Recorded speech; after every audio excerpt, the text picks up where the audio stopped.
খন্দকার আনোয়ার বলেছেন, মধ্যরাতে কন্ট্রাক্টররা মাথায় হাত ভাঙছে, ওদিকে জাজিরা ভাঙছে, এদিকে কুমার ভোগ ভাঙছে, লৌহজং ভাঙছে। এরই মধ্যে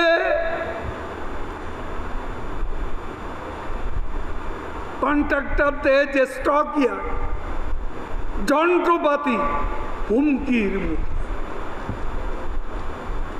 পানি স্রোত থামানো যাচ্ছে না। প্রধানমন্ত্রীকে ফোন করলাম,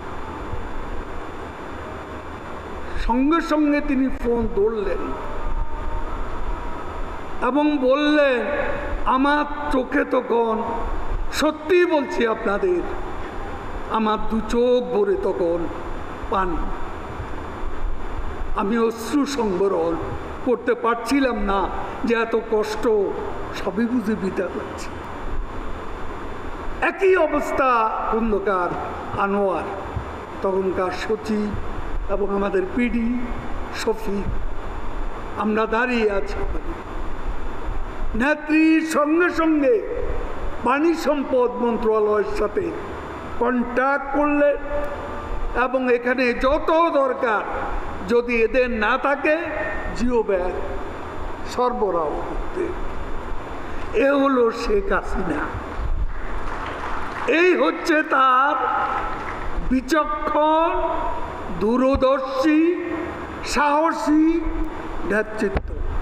এই পদ্মা সেতুর নাম আমরা শেখ হাসিনার নামে, শেখ হাসিনা পদ্মা সেতু করতে চেয়েছিলাম, সংসদে দাবি উঠেছিল, সারা বাংলাদেশে বহু মানুষ দাবি তুলেছিল,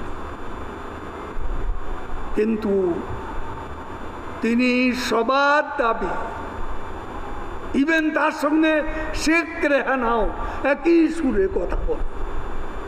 কথা হচ্ছে পদ্মা সেতু হবে পদ্মা নদীর নামে, আমার নাম কোনো অবস্থাতে আমি ব্যবহার করতে দেব না।